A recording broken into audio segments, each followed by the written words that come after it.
This is a conversation for men. It might not apply to all men.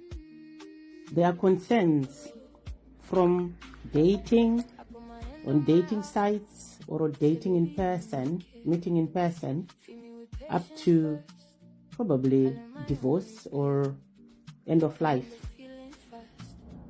Men stepping up in relationships starts with owning your growth. We are living in an era where there are resources out there to heal. So it's important that you assess your life and you heal and you create a life strategy which includes your relationships, and you become the kind of person who naturally attracts and sustains a healthy partnership. Because ultimately, a man leads a relationship.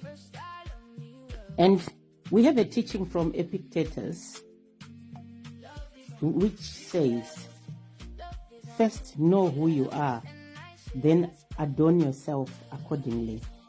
So when you know what you want to become or who you want to become, you can then learn how to become that person, and you behave like that person who wants to achieve a great, healthy relationship. Build emotional intelligence. Learn about Daniel Goleman's emotional intelligence and learn the competencies of emotional intelligence. The pillars of emotional intelligence are self-awareness, self-management, empathy, motivation, and social skills. Motivation is number 3. But it's important that you know and understand your emotional build-up. You learn to manage yourself, to manage your impressions, your emotions, so that you can use them to act in your best interest and in the best interest of all those around you. And know your why. Then develop empathy towards people around you and develop social skills so you can collaborate, you can work in a team, you can accept change and manage conflict, inspire and influence in your relationship. And you also have organizational awareness. Organizational awareness, whilst it might have been coined in the business perspective, it also means you need to be aware of the emotional currents of your relationship, because that's your organization in real life. So you need to develop real purpose and a strong social circle. A man with direction and friends is more attractive and resilient. You need to pursue meaningful goals and maintain your friendships that challenge you to grow, not just to drink and complain or negative influences. You need to choose.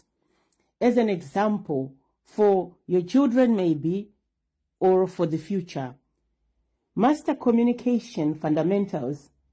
You need to learn active listening, reflect back what people say, use non-violent communication, and start practicing in your circle, in low-stakes situations first, and also take courses. It's important that in this era of the internet, we use the internet productively, and we use it to develop ourselves.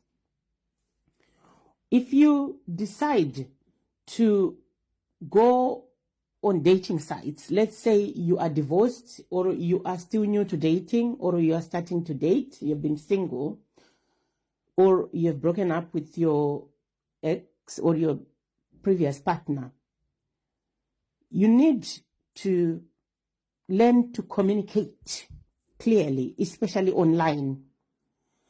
You have people who send a message, hello, hi. I mean, where is this going?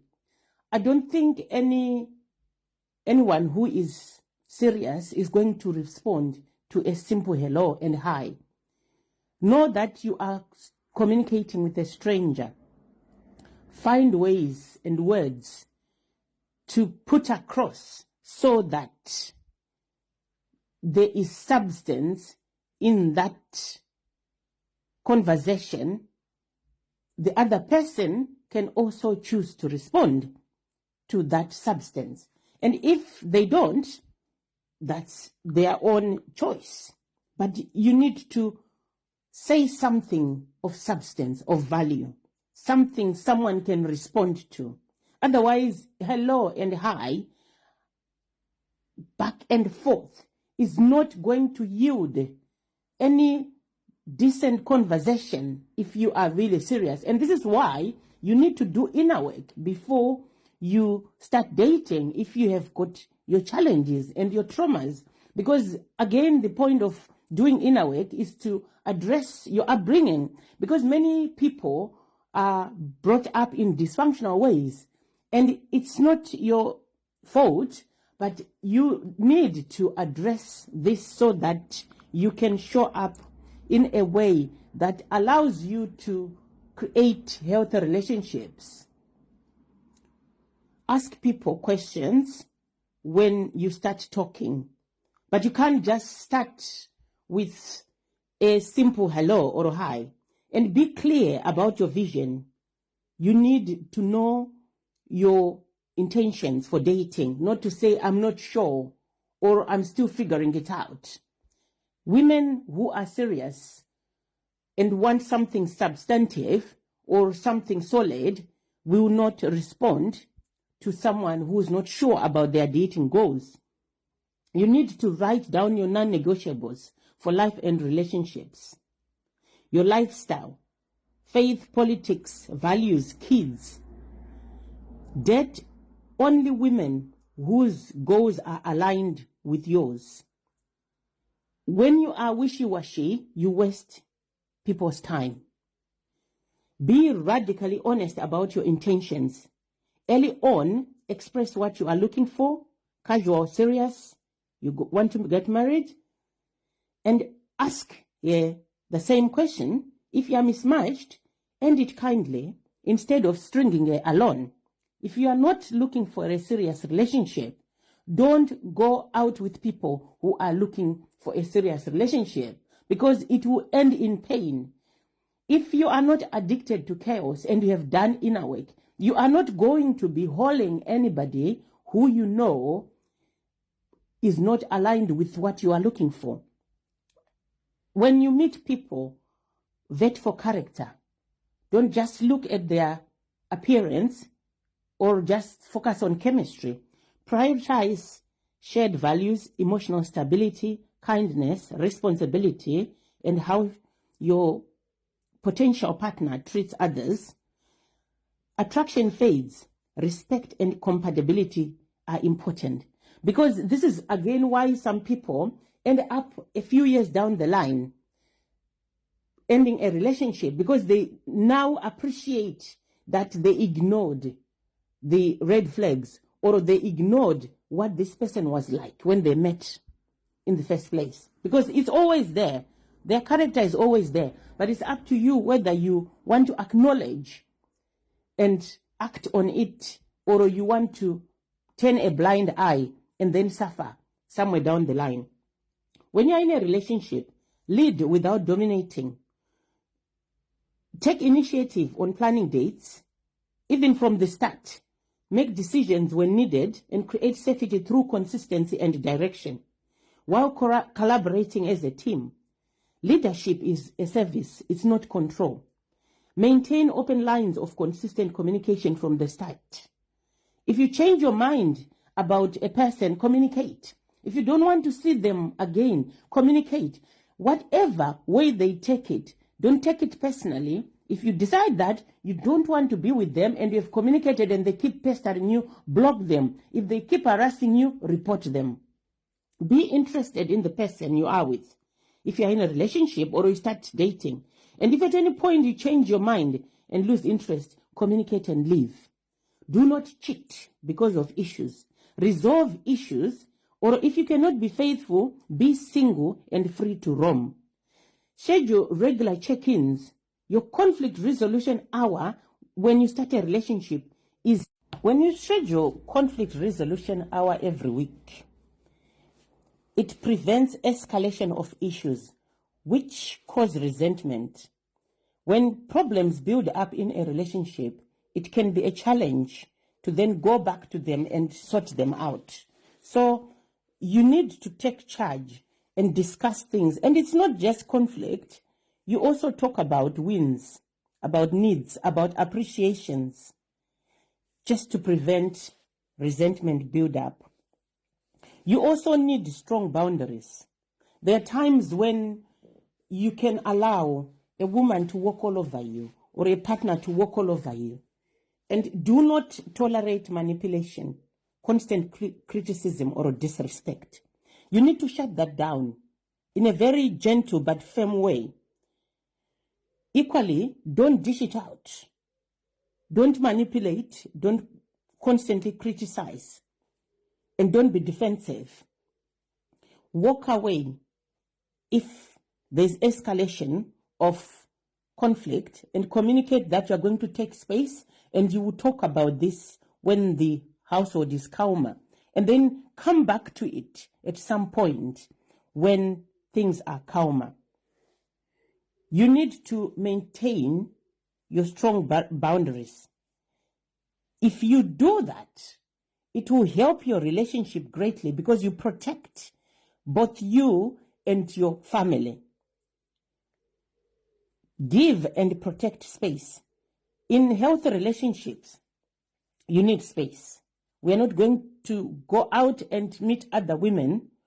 We are saying, take space to be with your hobbies, to be with your activities, to be with your friends, your healthy friends, solo time, and encourage your partner to do the same. You can take space whilst you are in the house. You can take space outside the house. You need healthy interdependence to avoid codependency.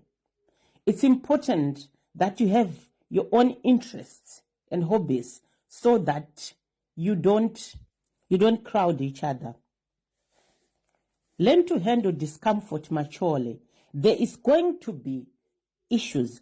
There's going to be challenges. You are two people. But learn to have hard conversations instead of withdrawing or people-pleasing, instead of shutting down or stonewalling.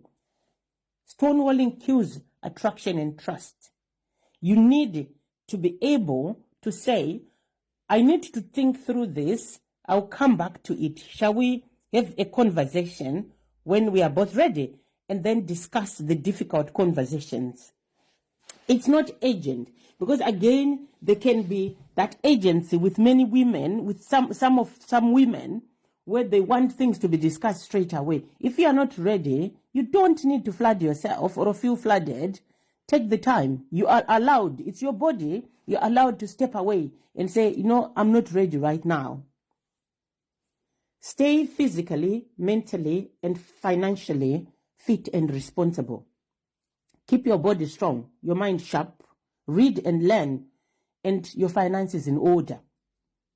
And where it's not about money, there are people out there who thrive without having a lot of money, but have a source of livelihood. Find some ways to feed your family. That is important. And being a capable provider or partner isn't outdated. It's attractive and it's practical. And it also prevents some aspect of relationship which we come across in this modern world. It's not a big deal that some men have lesser income than their wives or their partners. That's not an issue. But you also need to be able to step up and provide and do something to demonstrate that you can provide for your family. And when you are in your family, you are committed. Be intentional.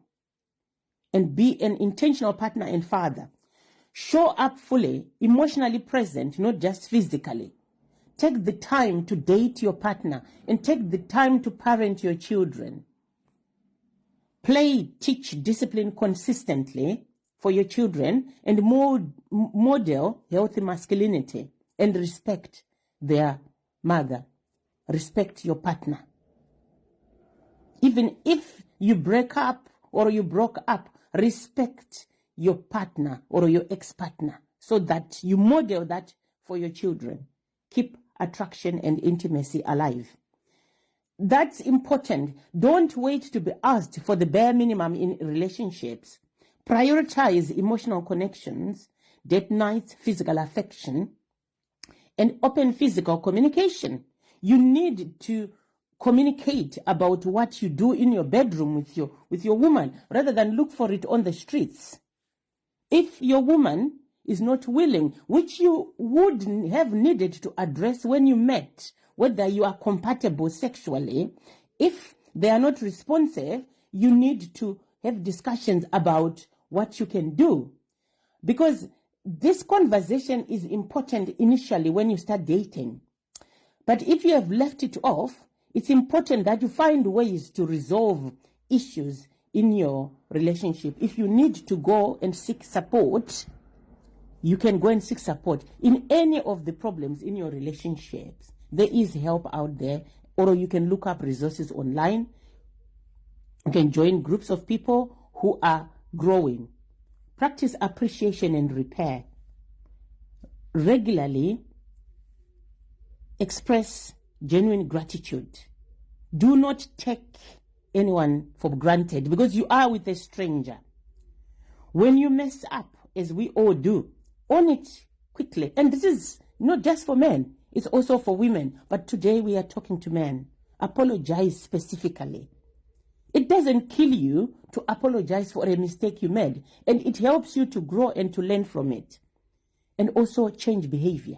Don't just apologize. Make sure you are making changes. Repair skills matter more than never fighting. Because you are going to fight and you need to have issues, functional conflict in a relationship, because that's how you grow. So it's important that you make sure you repair in your relationship. And commit to lifelong growth together. View the relationship as a team project. And read together about relationships. When you are having problems, find ways, find resources, find someone to support you, therapy, counseling, attend workshops, coaches. Not just when your relationship is failing also, but even when things are working. You need to also know what you are doing well. Prepare for seasons of life. Relationships are unpredictable, and there will be ebbs and flow. And there is kids. Your relationship is not going to stay the same all the time, but you need to be prepared, not to run when things become difficult, not to start looking outside because there's a challenge, or your children have got, your wife has got a child, or your partner is a child, so you try to look outside. It's important that you regulate yourself and you support your partner at the time. And if there's a problem in the relationship and you don't know what it is, you notice your partner withdrawing or not responsive, ask them.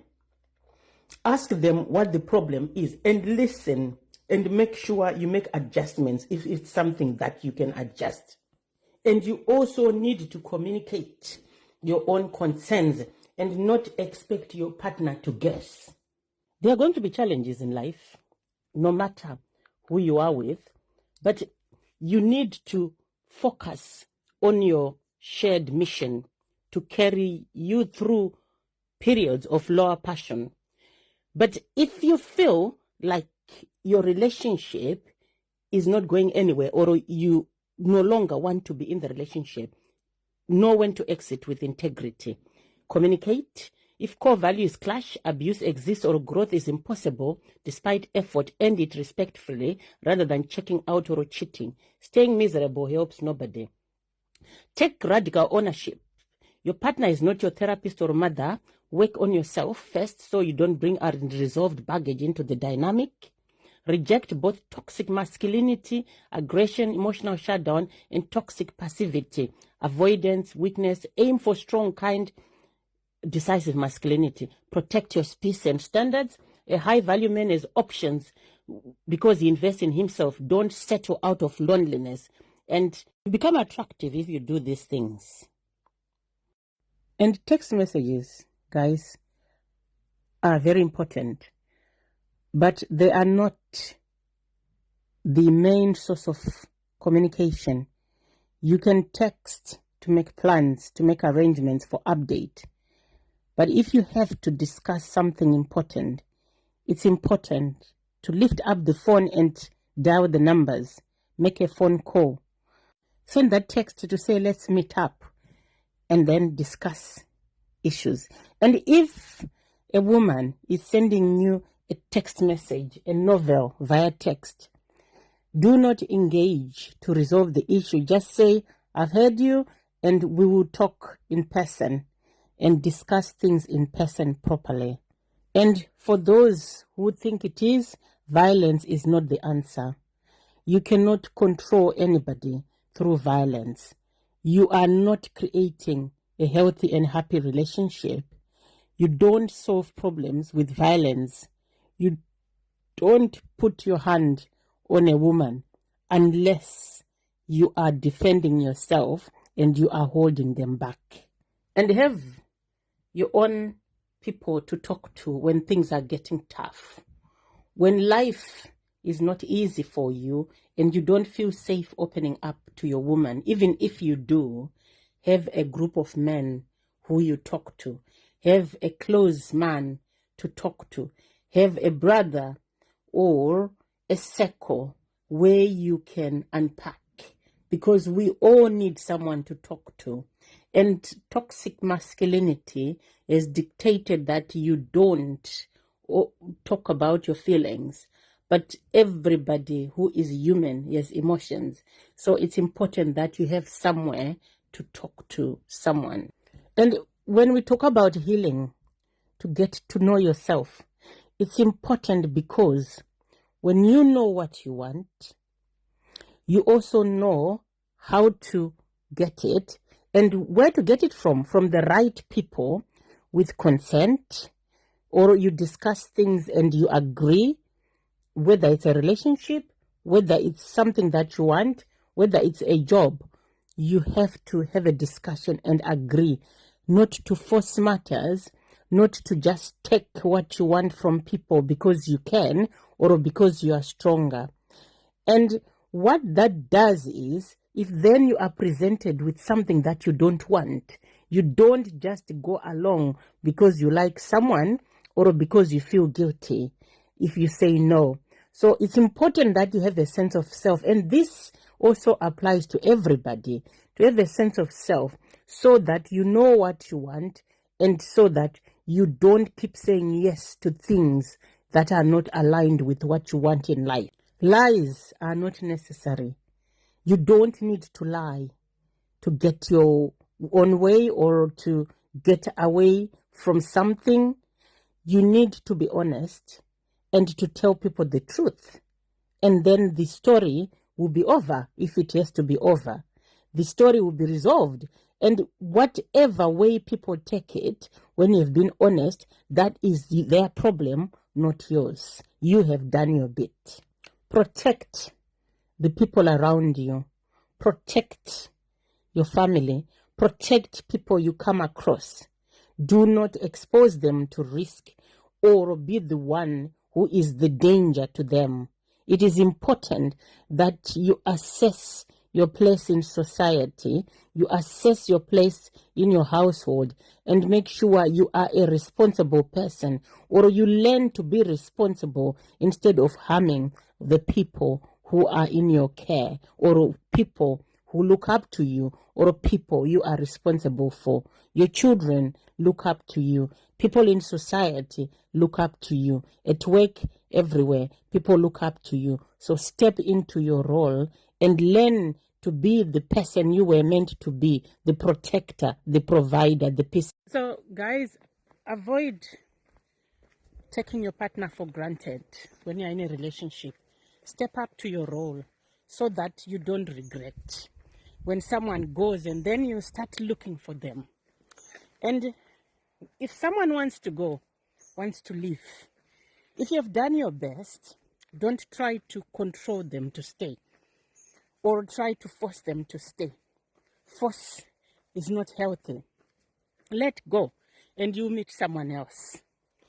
And when you are in a relationship, do not look for a parent. There are some men who wait for the woman to do everything. I might have said that.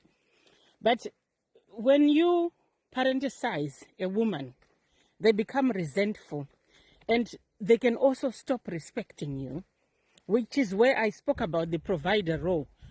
Step into your role and take charge. And as I said, don't allow a woman to walk all over you. We are not saying don't be controlling. There is balance. Step up and lead your relationship so that she feels like there's somebody who's taking charge and she doesn't have to get into her masculine and then she have to run the show.